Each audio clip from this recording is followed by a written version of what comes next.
شيئا فشيء تدق أجراس الخطر بكل تأكيد بمضي الوقت، ولكن لدينا هنا المحاولة لأجراس الهدف. الكرة العرضية ويا سلام!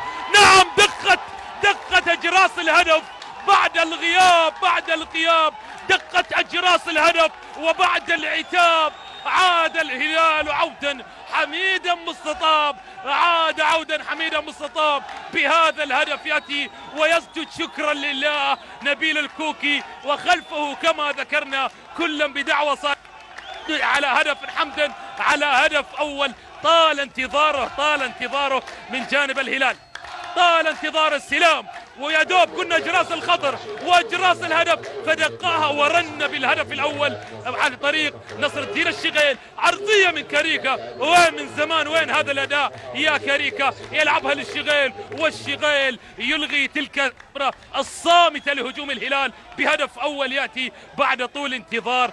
ظلت تنتظر جماهير الهلال، ظلت مرابطه صابره لهدف اول، وياتي اخيرا هذا الهدف. وما اجملها من لقطه، وما اجمل من عناق، وقبلها عناق الهدف، وفرحه للحاضرين من جانب الهلال.